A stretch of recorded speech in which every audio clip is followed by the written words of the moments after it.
Impact segment tonight, the far left party in Minnesota. The public opinion descent of the Bush administration has corresponded with the rise in the profile of the radical left in America.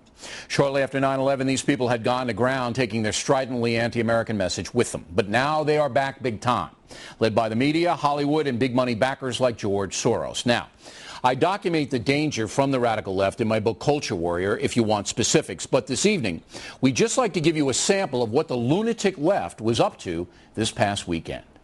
Bad media hurts real people. Bill O'Reilly, kiss my ass.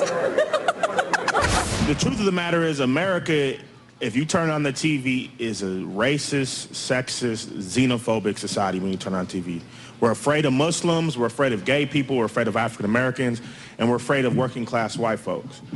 We do have two visitors from Fox News right down front here. We do need to make life in terms of they're communicating these images back to the liars, distorters, and people at Fox News.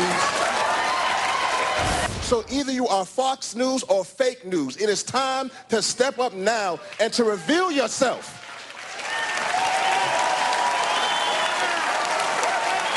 And I hope that you print this, because you should know the madness that you have put forward.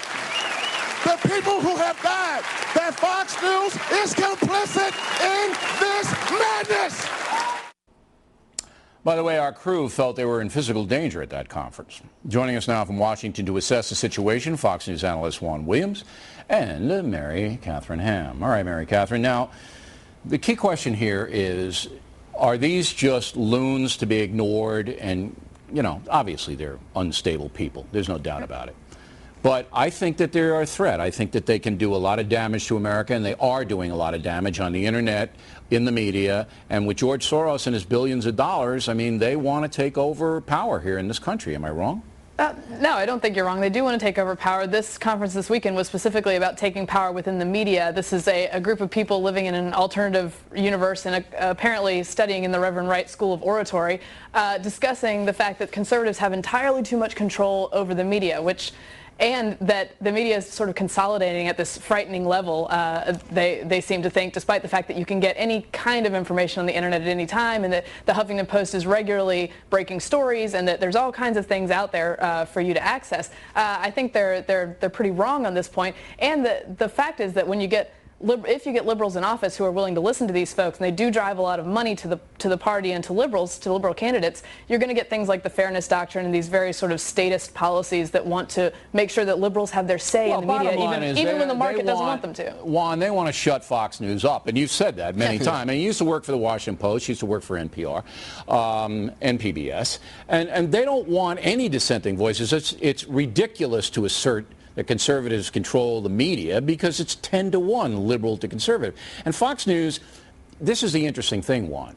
Both the Clinton campaign and the McCain campaign say that we're the fairest of all the networks so far in the primary situation. I mean, you have hardcore Democrats like Terry McAuliffe saying that publicly. These people don't care about that. They don't want any dissent. They're fascists, right?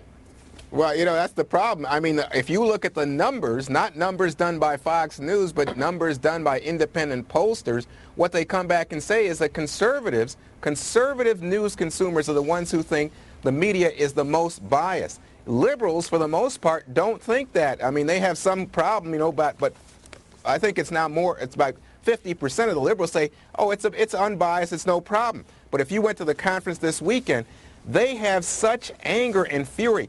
Anybody who has anything good to say about America is a dupe, is a non-critical thinking person, lacking faculty.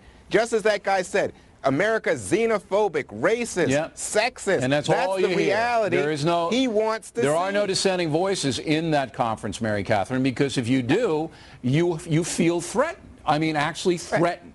Look, all you've got to do is look at what Hillary Clinton got from the far left. Hillary Clinton's a liberal woman, correct? Liberal woman? It's true. I mean, I mean, and I think that's why Republicans to some extent warmed up to Hillary during the primary process. She became the Republican of the Democratic primary. She was badly treated by the media. She was tragically unhip, according to all the ultra-left.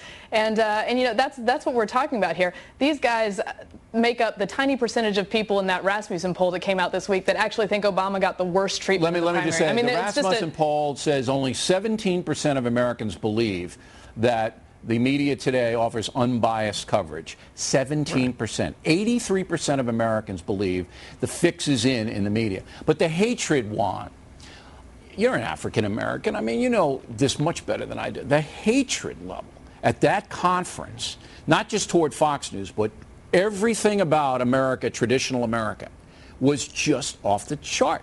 I mean, I know you got right-wing nuts that are haters. I got it.